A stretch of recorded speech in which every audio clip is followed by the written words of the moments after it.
Boa noite, igreja. A paz seja com todos. Vamos abrir nossas Bíblias em 1 Coríntios 15, 1. Vamos ler aqui então. Irmãos, quero lembrar-lhes que o evangelho que preguei, o qual vocês receberam e o qual estão firmes, por meio desse evangelho vocês são salvos, desde que se apeguem firmemente à palavra que lhes preguei. Caso contrário, vocês têm crido em vão. Pois o que primeiramente lhes transmiti foi o que recebi, que Cristo morreu pelos nossos pecados, segundo as Escrituras. Agora vai lá para o versículo 11.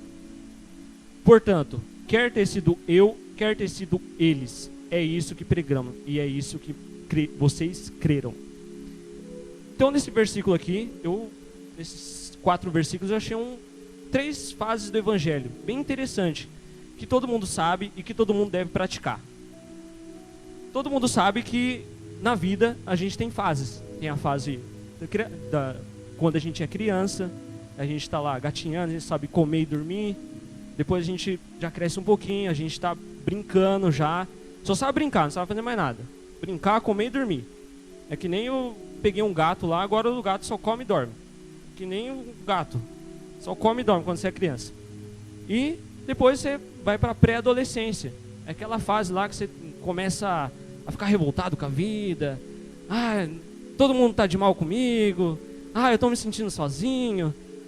E depois tem a fase da adolescência, que é essa fase que a maioria aqui está vivendo.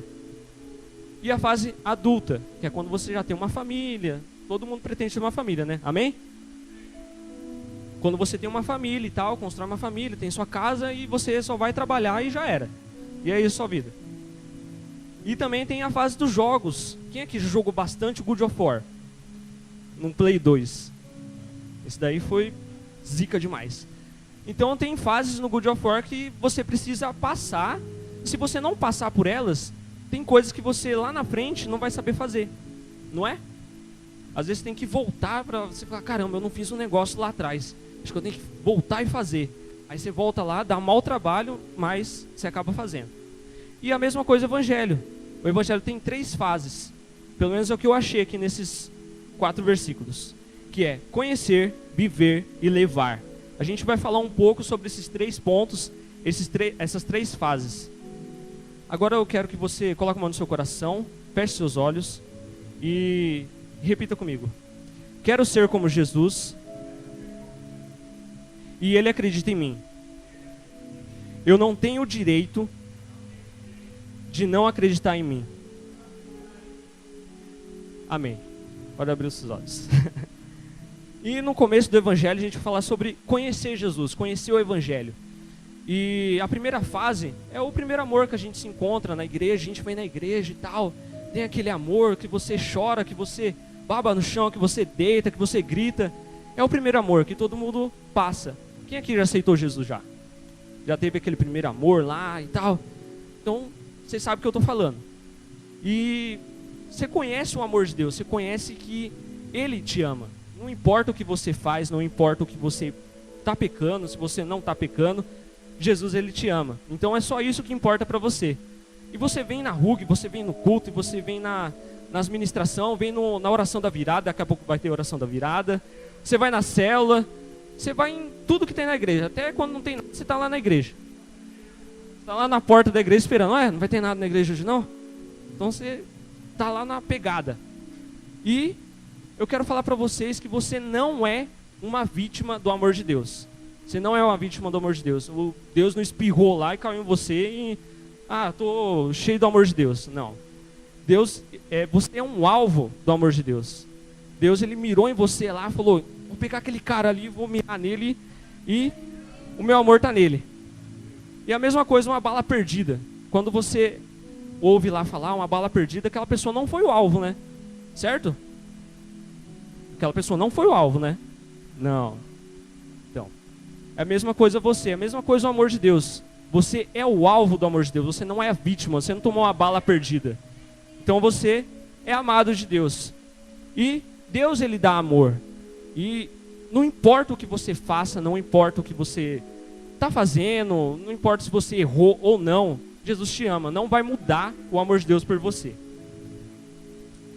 E Não existe ninguém que é mais amado por Deus. Não existe ninguém. Ah, eu não sou mais amado que você. Tem aquela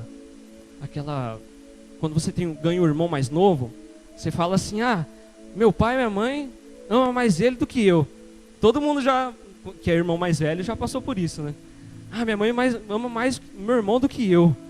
Eu tô aqui, minha mãe não liga mais pra mim, meu pai também não. Então é a síndrome do irmão mais velho. E a gente não pode se sentir assim, porque Deus, ele ama todo mundo igual, não importa. Não importa se você é preto, se você é branco, se você é japonês, se você é africano, coreano, não importa. Deus te ama da mesma forma. E não depende de você ser amado por Deus, não depende. Porque se você faz o bem ou o mal, Deus, ele te ama, não importa, cara. Então, vira a pessoa que está do seu lado e fala para ela: Deus é apaixonado por você. Agora, um outro ponto. Tem coisas que eu fico pensando e tal, e tem pessoas que nascem no berço evangélico ou estão há 5, 10 anos na igreja, e a gente olha para essa pessoa, olha as atitudes dela, olha o que ela fala, o que ela comenta com você, e você fala: cara, será que ela ama Jesus? Será que ela conhece realmente a Jesus? E você fica se perguntando. Quem já se perguntou isso? Você vê uma pessoa lá, está na pegada, só que aquela pessoa, o que ela fala, o que ela posta no Facebook, o que ela posta no Twitter, não agrada a Deus. E você fica em dúvida, fala: será que ela conhece a Deus? Então vamos abrir a nossa Bíblia aí em 1 João 3,6.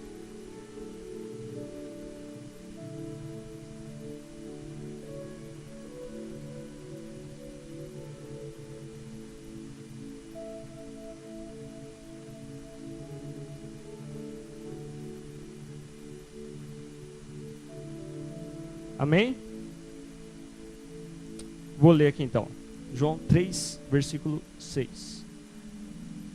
Todo aquele que nele permanece não está no pecado. Todo aquele que está no pecado não o viu e não o conheceu. Então, aí já está, João já foi direto. Ele falou: se você está no pecado, se você está pecando, você não conhece a Deus. Você não realmente conhece a Deus. Agora, se você está em Deus, o pecado já não importa mais para você. Então você conhece a Deus. Agora, se você não conhece a Deus, tá aí o porquê dessas pessoas. E tem até uma ministração aqui que falou comigo, eu vi, falou comigo. E sabe aquela balança que você coloca um peso assim, ela vai equilibrando para ver qual que é mais pesado, qual que não é, sabe? Todo mundo sabe, né? Aquela balança bem antiga.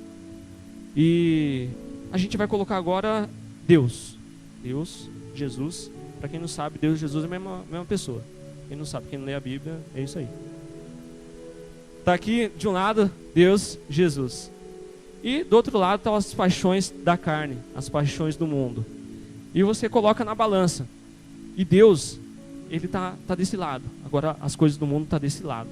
A partir do momento que você acaba colocando um namorado, uma namorada desse lado da balança, ele não pode pesar mais que Deus.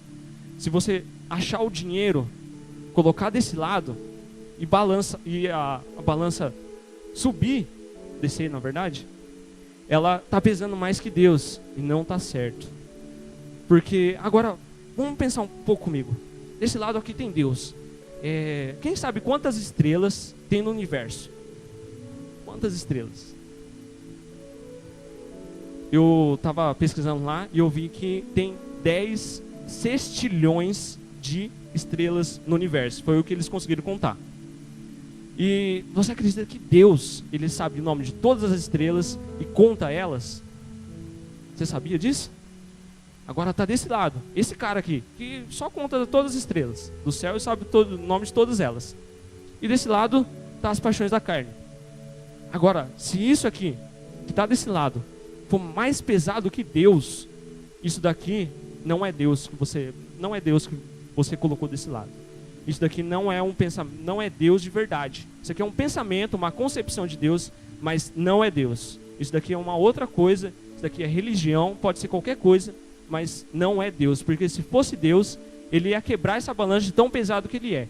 Então, se você colocou desse lado, e esse lado pesou mais que esse, mano, eu tenho que te informar que você tem que conhecer mais Jesus.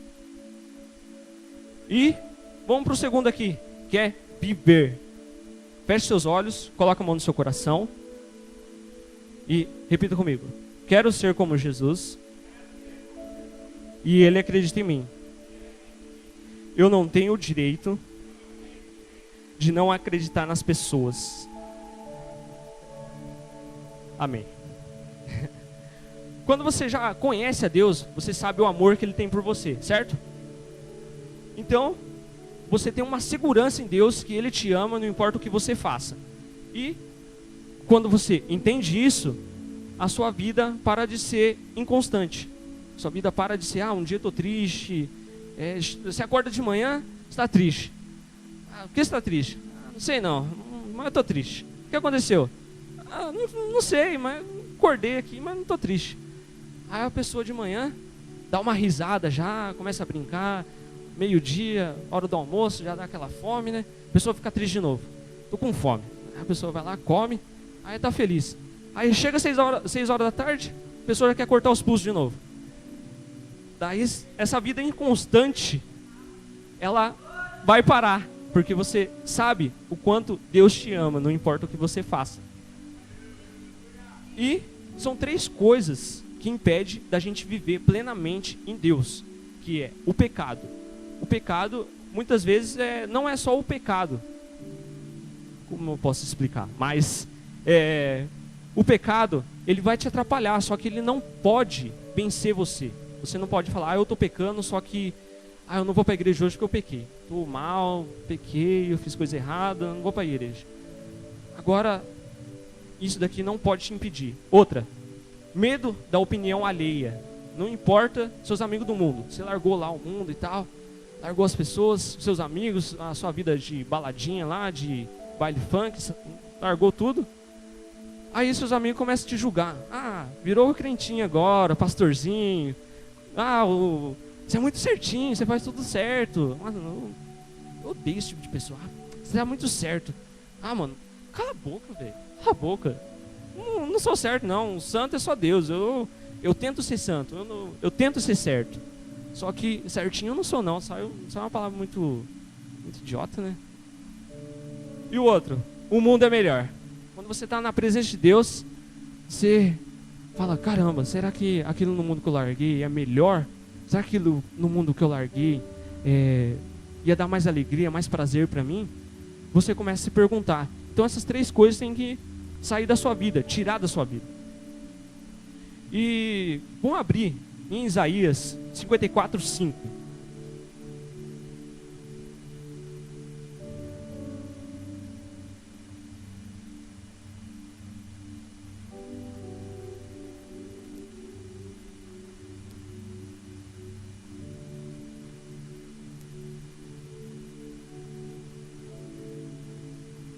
Amém? A gente só vai ler a primeira parte, do versículo 5. O teu Criador é o teu marido. É o 5 mesmo? Tá certo? Tá certo. Tem gente que falou, será que eu li certo? Será que eu notei errado aqui? Mas tá escrito lá isso daí, só essa primeira parte. E quer dizer que a igreja de Deus é noiva de Deus. Quem é noiva de Deus aqui? É noiva.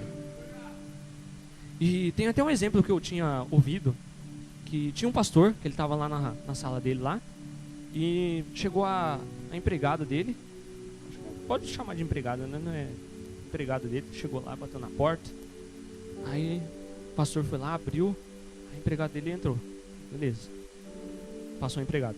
Daí chegou o filho dele, bateu na porta, já abriu, já entrou e já começou a bagunçar lá. Eu tinha intimidade.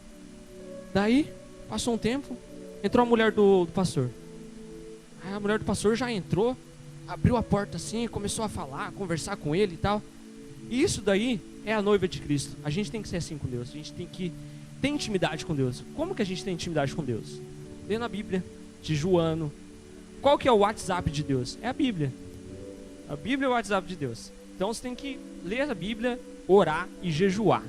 Eu sei que não é fácil, mas tem que fazer essas coisas aí, porque quem quer ter intimidade com Deus, quem quer conhecer Deus, tem que fazer isso. E cara, tem lugares em Deus que a gente encontra Ele como Salvador. Aí a gente acaba passando isso como salvo. Mas tem lugares em Deus que a gente vê Ele como Senhor, e a gente vive apenas como servo dEle. Mas tem lugares em Deus que a gente vê Ele como amigo. Então a gente passa a ser amigo de Deus. E tem lugares em Deus que a gente encontra que a gente é filho dele, a gente chama ele de pai. Mas tem um lugar mais profundo, um lugar tão sublime, que a gente é noiva dele. Que está em Apocalipse 22, 17. E diz assim: o Espírito e a noiva dizem bem, e quem ouve, diga bem, e quem tem sede, venha, e quem quiser, receba de graça a água da vida. Então, cara, você é a noiva de Deus, você tem intimidade com Deus. Não importa o que você faça, você tem intimidade com Deus. E agora vamos pro terceiro ponto aqui. Feche seus olhos, coloque a mão no seu coração de novo. E repita comigo: quero ser como Jesus. E Ele fez tudo por amor. Eu não tenho o direito de não fazer tudo por amor. Amém. E o último ponto aqui, que é levar o evangelho às outras pessoas. Se você já conheceu, se você está vivendo, você tem que levar essa coisa boa que você está vivendo. Não é uma coisa boa viver no evangelho? Não é? Então, Cristo, a Bíblia diz que Cristo em mim, Cristo em nós, Cristo em você aí, que está todo mundo aqui, até o Lemes que está lá. Cristo em todos aqui é a glória de Deus. É a glória de Deus. Então, aqui, nessa terra, a gente é a glória de Deus. A gente é embaixador de Deus. O que é embaixador? É um representante. É um representante. Eu ia dar um exemplo, mas eu esqueci. E a igreja, ela tem que parar de olhar no espelho. Como assim olhar no espelho? Olhar os seus defeitos, olhar as suas falhas e falar: eu não posso levar o evangelho porque eu tô mal, tô pecando. Cara, tem uma notícia para te dar: eu também pego, todo mundo peca. Só que o pecado, ele tem que ser um acidente na nossa vida. E quando a igreja, ela para de olhar para o espelho e começa a olhar para dentro de si, começa a ver que aqui tem luz. Aqui tem luz. Olha para a pessoa que está do seu lado. Vê a luz aí que está nela. Vê a luz. Ela não é luz, não? Aí. E 1 João, capítulo 4, 17, diz assim: que a gente é o que Ele é no mundo. Então, Jesus, Ele falou lá no Novo Testamento, lá nos Evangelhos, lá não sei qual que é, eu não sou obrigado a nada. Ele diz lá que a gente fará coisas maiores e melhores do que Ele fez. Então, olha a sua mão aí. Olha a sua mão. Olha a sua mão. Essa mão aí, ela tem poder. Se você é curado, você também pode curar. Para de falar: vou pedir o pastor oração. Ora você, cara. Você já orou? Se você não orou, ora você. Você fala: pastor, me ajuda em oração. Beleza, agora, pastor, ora por mim. Você está errado. Você tem que orar. Você é o poder de Deus. Deus te deu poder. Na sua mão aí, cara, você pode curar pessoas, você pode libertar pessoas. Através do seu abraço, pessoas podem ser mudadas, vidas podem ser restauradas através da sua vida. E não é da vida do seu líder, não é da vida do pastor, você não vai depender de ninguém. É você. Deus te deu poder. Se Deus tivesse falado assim: eu estou dando poder só para o pastor e para o líder. Não, Deus não falou isso. Deus falou que Ele deu poder nas nossas mãos. A gente fará algo melhor e maior do que Ele fez. Amém? Então, glória a Deus aí. E o que é glória? Glória é cultura. É cultura. Para vocês, o que é cultura? Aqui no Brasil, todo mundo fala: a cultura do Brasil é o futebol e o carnaval. Mas a cultura aqui do Brasil tem que ser o evangelho de Deus e não o carnaval. O carnaval não tem que ser a cultura de Deus. O evangelho, a gente tem que anunciar às outras pessoas. Você não pode ficar parado aí não, fazendo nada, enquanto as outras pessoas estão fazendo tudo lá no mundo, fazendo tudo. E no carnaval, eles dão sangue lá no carnaval, eles já estão montando para o ano que vem já o carnaval. E a gente está fazendo? O que você está fazendo? Você está falando para outra pessoa de Jesus? Está falando para outra pessoa o amor de Deus, o que Ele tem feito em você? Se você não estiver fazendo isso, tem que fazer isso rápido, agora. Não agora, né? Mas quando sair daqui, pode fazer. Mas a gente tem que anunciar o evangelho é uma coisa boa. A gente tem que anunciar. Se você não está conformado com o mundo, você tem que transformar ele com a sua ideia do evangelho. Tem que colocar no mundo a sua ideia do evangelho, colocar Jesus no mundo. E o que é todo mundo aqui tem celular, né? Todo mundo tem celular, não tem? Algumas pessoas falaram que não, mas praticamente todo mundo tem. E o celular, tem hora que você vai lá, tá 80% a bateria. Aí você vai lá e coloca para carregar. Aí beleza. Aí depois de 3 meses, o filho da mãe já descarrega já, tá viciada a bateria. Aí você fala, caramba, é porque você ficou dando carga. O cara já tinha cargas, tem que esperar zerar para você colocar uma carga nova. Por isso que se chama recarregar o celular. Porque quando você consome toda a carga, você vai dar uma nova carga nele. É a mesma coisa o evangelho. Você vem na igreja, aí você recebe. E aí? Está distribuindo o que está recebendo? Está descarregando aquilo que você tem recebido? Na igreja, na célula. Você tem um monte de coisa aí para você receber. Você não está recebendo porque você não está indo em lugar nenhum. Mas o certo é que você tem que receber e distribuir para as outras pessoas o evangelho. Porque senão você vai ficar descarregando toda hora. Aí não vai ter como carregar mais você e já era. Aí o evangelho em você, Cristo em você, já era, cara. Então a gente tem que carregar nossas forças e descarregar no mundo o que Deus tem feito nas nossas vidas. Agora deixa eu perguntar, alguém aqui já teve alguma experiência com Deus? Eu orei para uma pessoa foi curada. Orei para uma pessoa foi liberta. Eu abracei uma pessoa, ela chorou.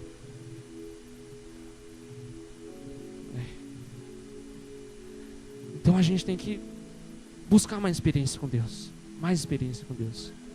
Porque não vai importar de nada você vir aqui na igreja e não ter experiência com Deus. Me desculpe, mas você vai virar católico. Você vai na igreja, mas e aí? Você tem feito o que Jesus tem pedido para você fazer? Ou você só tem vindo na igreja e ouvindo a palavra e indo embora, não ter surtido efeito na sua vida? E aí? Vocês realmente conhecem Jesus? Realmente vivem o evangelho? E realmente vocês estão levando o evangelho? Agora para e pensa, olha para você mesmo e pensa. Cristo tem feito a diferença na minha vida? Ou eu só tenho vindo na igreja porque não tem nada para fazer em casa? Eu vim na rua porque em casa não tem nada para fazer. Então a gente tem que procurar mais experiência com Deus. Deus te deu poder, então você tem que distribuir esse poder e colocar esse poder e mostrar para o mundo que a gente também é poderoso, que a gente tem Jesus. E agora feche seus olhos, eu vou começar a falar aqui. Feche seus olhos e reflita nisso. Cara, nessa noite você tem a oportunidade de conhecer Jesus. Se você não conhece Ele, você tem a oportunidade de levar o evangelho para as outras pessoas, se você não está fazendo isso. E também você tem a oportunidade de viver o evangelho. Se você não está fazendo isso, faça hoje. A partir de hoje, coloque na sua vida isso. Coloque o evangelho na sua vida. Coloque primeiro o reino de Deus na sua vida. Conheça Jesus. Viva o evangelho e leve o evangelho. É para isso que a gente foi chamado. É para isso que a gente foi escolhido. A gente não foi escolhido para ficar na nossa casa, para a gente desperdiçar a nossa juventude com coisas fúteis. A gente foi escolhido para levar o evangelho de Deus, viver algo maior e melhor que Jesus fez aqui nessa terra. Amém? Abre seus olhos. Agora, fala para a pessoa do seu lado assim: Deus é amor e Deus é luz. Então, cara, você tem que ser luz aonde você for. Porque esses dias eu tava no banheiro lá no serviço, aí de repente acendeu a luz, que é um sensor lá, acendeu a luz. Aí eu parei para pensar e falei, caramba, quando você acende a luz, a escuridão ela não faz força para prender a luz. Todo mundo já percebeu isso, né? A luz ela já acende, automaticamente já está todo claro o ambiente. E a gente tem que ser assim, porque a gente sabe que em Jesus a gente é mais que vencedor. A gente é mais que vencedor. E o que é mais que vencedor? Todo mundo sabe o que é mais que vencedor, né? Vou dar um exemplo aqui para vocês. Quarta-feira a gente estava assistindo o jogo lá na casa do Gui. Daí, viu lá tudo, o jogo, comemorou pra caramba. Aí o Gui ficou bravo. Aí eu falei, cara, eu sou mais que vencedor. Sabe por quê? Porque eu não precisei entrar em campo para mim ganhar. Eu só torci. Agora os caras lá deram sangue. Eles ganharam. E eu sou mais que vencedor. E eu tô te zoando. Então isso é mais que vencedor. Jesus ele entrou em um ringue.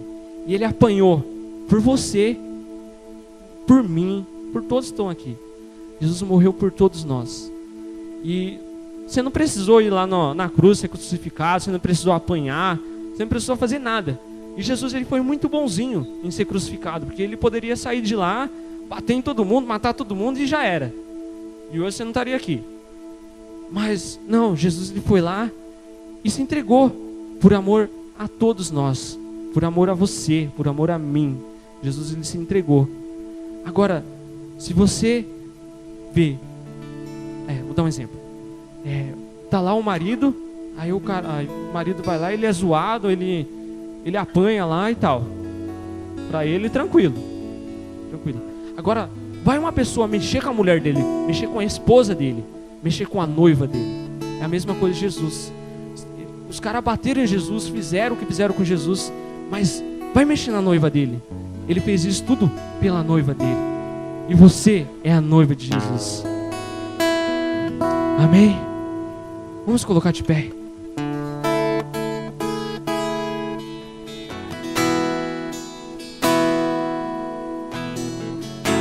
Feche seus olhos. Coloca a mão no seu coração. Agora, vamos orar. Não quero só a minha voz aqui orando, não. Eu não quero só orar sozinho. Ore você. Vou fazer diferente. Vou tirar o microfone aqui e vocês vão orar. Vocês não vão ter uma voz guia, não. Vocês vão orar. Porque você tem poder. Eu tenho poder. Você tem poder. Você pode orar. Amém? Feche seus olhos e